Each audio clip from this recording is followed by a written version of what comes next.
Hello, warm welcome to all. This is Ahmed Shakil 5858. I am Ahmed Budnam.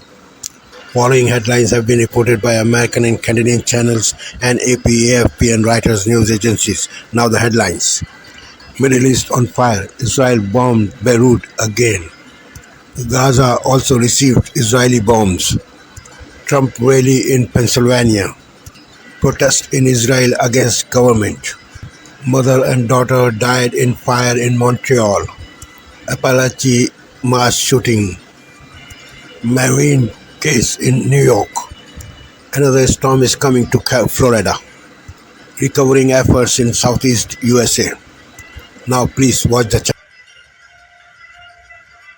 Former President Trump back in Butler, Pennsylvania, holding a rally at the same site he was almost assassinated nearly 3 months ago. Trump taking the stage just an hour ago behind bulletproof glass. How the Secret Service secured the site this time. Trump's tribute to the firefighter who was killed that day and the supporters who were there then and now back. He's coming back for us. We had to come back for him. Massive explosions in Beirut tonight, some of the biggest yet as Israel ramps up its attacks. Also breaking, a tropical storm headed toward Florida, set to become a hurricane tomorrow. We are tracking its path. Plus, Vice President Harris in the storm zone, visiting recovery efforts in North Carolina amid growing misinformation that the federal government has abandoned the decimated region. Plus, a new warning from the FBI that there may be violence inside the U.S. 1 year after the October 7th terror attacks in Israel. A hero passengers forced to take the controls of a small airplane after the pilot passed out. How air traffic control guided her to safety.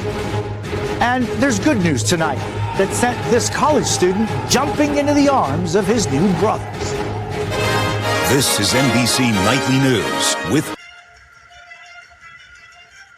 WNBA, we look at the state of workplace protections for pregnant people and why typewriters are seeing a renaissance in this age of technology. I love the hands-on process of things and kind of the idea of slowing down in a world that's moving so fast.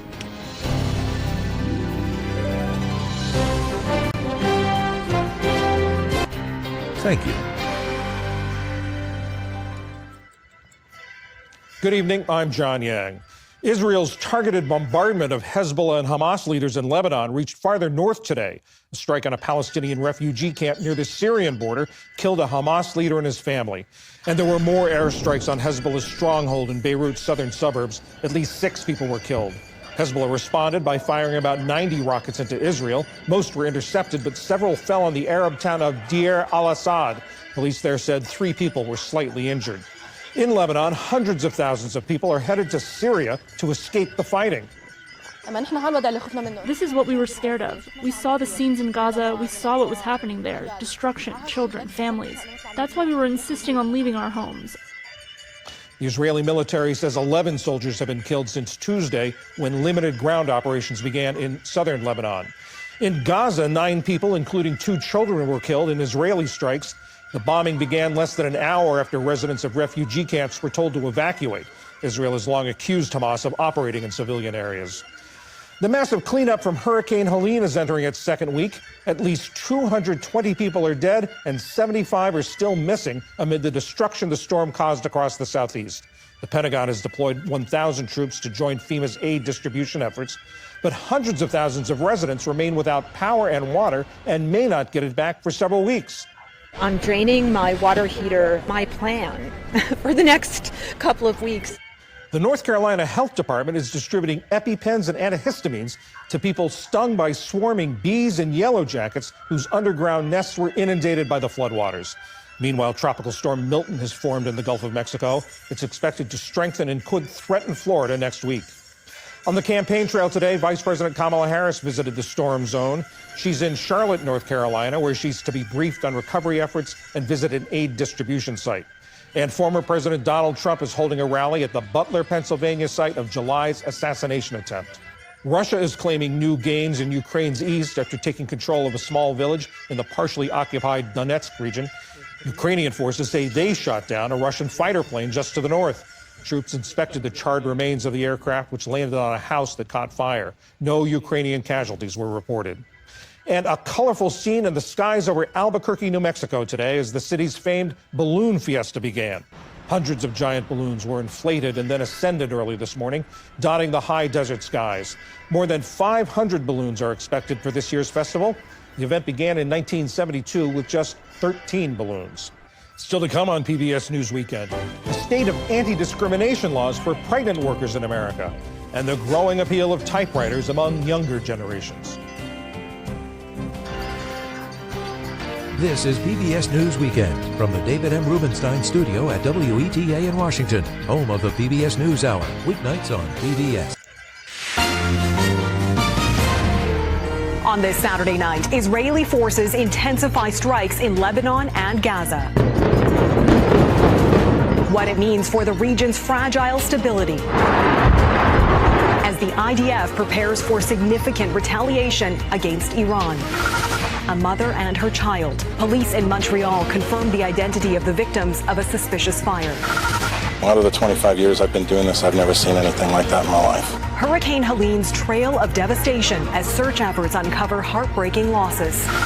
And homemade hovercraft. Piece by piece, you put it together and it starts looking like something. The built from scratch creation and how it could inspire the next generation of inventors. Global National, reporting tonight, Nitu Garcha. Good evening and thanks for joining. Finally tonight, we visit a community 45 miles northeast of Atlanta, working to gain a sense of normalcy. Life changed forever at Appalachian High School when a gunman opened fire. Well, recently, under the bright Friday night lights, the focus was on more than just football as the team hosted its first home game of the season. These are cheers of triumph. Last night in Georgia, the Appalachian High School Wildcats charged the field against Jackson County, many wearing T-shirts declaring they are Chi strong. This game right here is a symbol of strength. Friday's game was just 1 month after a mass shooting devastated this community. I think today is like the day that we can all, as they say, reclaim our school. Of the 13 people shot, 4 died, including 2 students and 2 teachers. Monday marks 1 year since the Hamas-led terrorist attacks on Israel. 1,200 people were killed, at least 251 others taken hostage. Our Charlie D'Agata reported extensively on the attack and the war in Gaza that followed. In this reporter's notebook, he recalls the massacre and escalating regional conflict. For all the turmoil, suffering, and heartbreaking loss of life that has unfolded since, the massacre on the morning of October 7th is when it began, when heavily armed Hamas gunmen slaughtered nearly 1,200 people, more than 40 Americans among them, rampaging the Nova Music Festival, storming kibbutz after kibbutz, the small rural communities dotted within easy reach of Gaza. At the Kfar Aza kibbutz, we walked through the burnt-out ruins that told the story of the horrors that had taken place. You can still see the beast here. The bodies of Hamas terrorists still lying where they fell. 66 residents found dead on this street alone. Some of the children tried to hide behind these bushes, and they found them, and they slaughtered them, and they were happy. More than 250 people abducted, including Californian Hirsch Goldberg Poland, who lost his arm to a Hamas grenade and ultimately lost his life at the hands of his captors just over 1 month ago. This was the scene earlier today as thousands of demonstrators marched through the city's downtown core in solidarity with Palestinian and Lebanese people. This is the 1-year anniversary of the October 7th Hamas attack on Israeli civilians is just days away. Good evening and thank you for joining us. We begin tonight with that massive demonstration here in the nation's capital. CTV's Kimberly Johnson was out talking to protesters today. She joins us live from just outside Parliament Hill. Kimberly. Yeah, I'm here on Wellington, where just moments ago, Austin, there were pro-Palestinian protesters blocking off the street. Now, police have opened that back up. You can see that traffic is moving again, and things were calm when we were here and the protesters were here. It's part of a wider demonstration that took place earlier today, started hours ago, and moved from Parliament Hill to the Byward Market and then back here again. In our millions, in our billions, we are all Palestinian. Here with reaction, Fox News contributor, former Speaker of the House, Newt Gingrich. Let's start with the debate last night. Get your reaction. Well, I think it was a great moment for J.D. Vance. I thought he was remarkable. It's almost a case study that people could use to see this is how you do it, including taking on the CBS moderator when she clearly was wrong and just going right at her. I mean, it was absolutely the right thing. He was friendly. He was personable. When it was appropriate, he used things out of his own family, his own background. I thought it was remarkable. And you watched Waltz, who really is not in the right league. I mean, Waltz shouldn't be out there. He's not a national player. He's not fast enough. He doesn't know enough. He's not confident enough. And I almost felt sorry for him because he'd been put in a position where, as one point, J.D. Vance said, you have a problem because you have to play whack-a-mole because every time you turn around, something would come up where he'd have to somehow defend Kamala Harris. And I thought that J.D. won by such a big margin. I did a newsletter today at Gingrich 360, and I said, that a star is born. I mean, I think J.D. Vance now absolutely vindicates Donald Trump's instinct in picking him and represents the kind of clear, compassionate, but genuinely conservative and genuinely tough. From North Carolina, we now go to Georgia. Joining me now is Democratic Congresswoman Lucy McBath. Congresswoman, it's always good to see you. But both President Biden and Vice President Harris were in Georgia this week, where Governor Brian Kemp says there have been at least 33 deaths related to Hurricane Helene, including the youngest known victims of the storm, a pair of 5-week-old twin boys who died in their mother's arms as a tree fell on her bedroom in a small town of near Augusta. Nearly 4 dozen of the state's counties are under major disaster declaration, while thousands remain without power in Georgia's eastern and southern regions. How are your constituents in the Atlanta area doing tonight? Well, thank you so much, Reverend Al. And Hurricane Helene was so detrimental for the way of life for so many people here in the state of Georgia. And I have just been heartbroken to see and hear the stories of so many that have been impacted. They've lost their homes, their lives have been uprooted, and businesses have been washed away. And I did sign a letter to the president urging the administration to immediately make sure that they are considering additional support for all of the affected areas that really need it.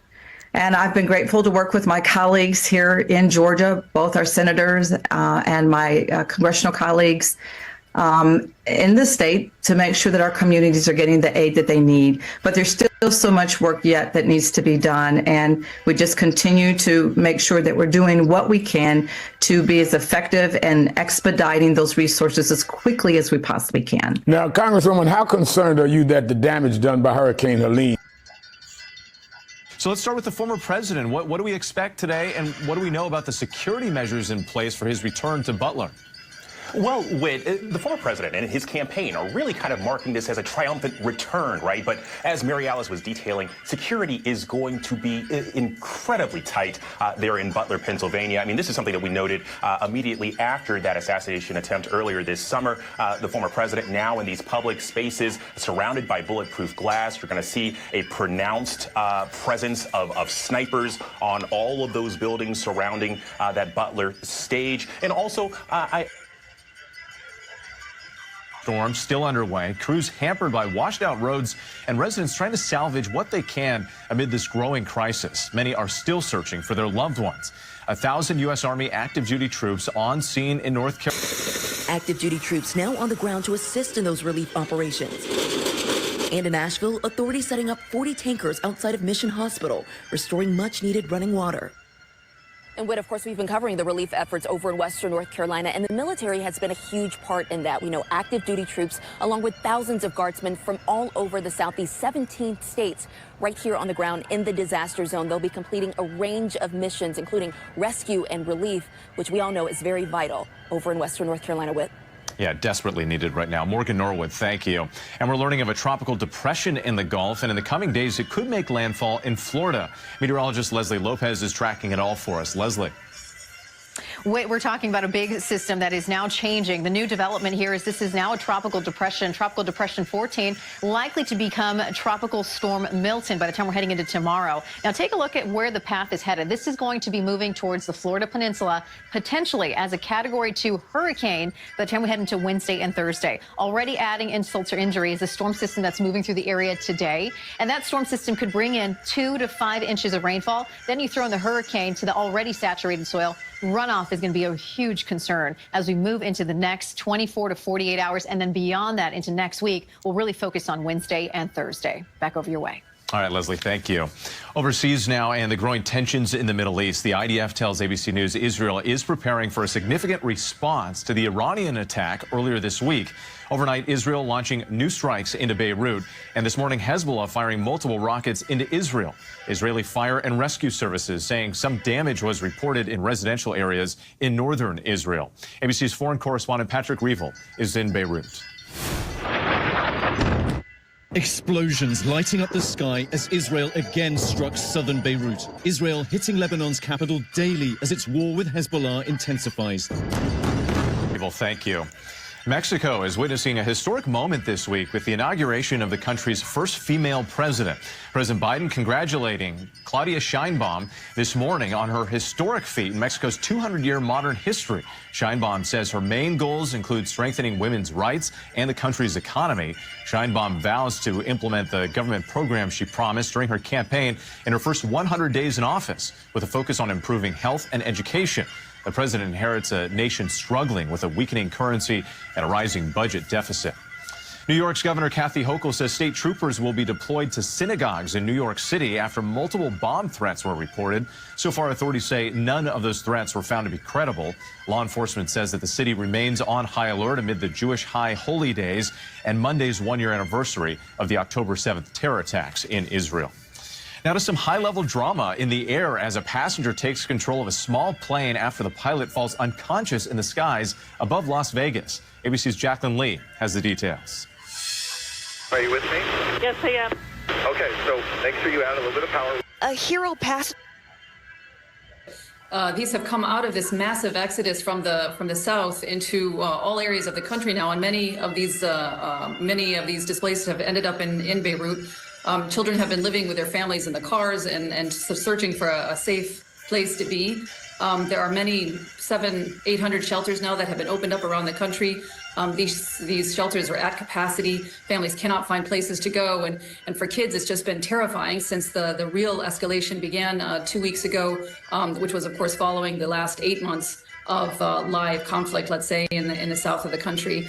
The families that have been able to find a safe place to be within these shelters, they are overcrowded, they are understocked, there's no privacy. It's a very scary place to be inside and as well, even scarier outside. It's really an extraordinary moment, a tragic moment, a very scary moment for kids right now in Lebanon. Yeah, and Jennifer, we understand that this is going to continue to happen. 70% of shelters in the country are already at full capacity.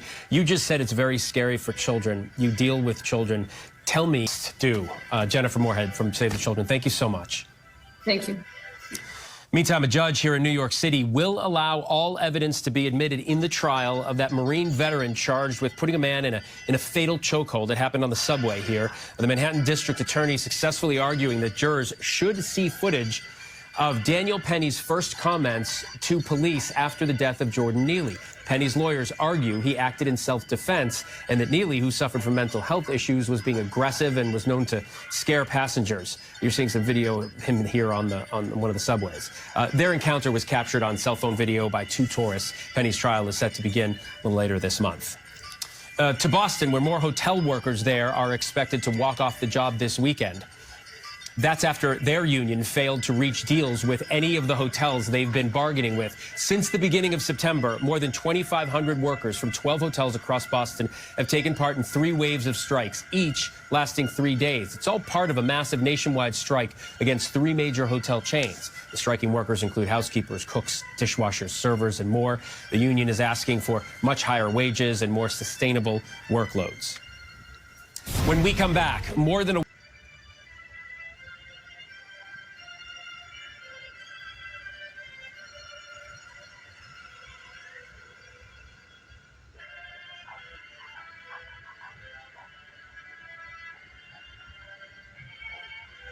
Thank you for sparing your precious time. This is Amir Shakil. Have a good life. Bye-bye.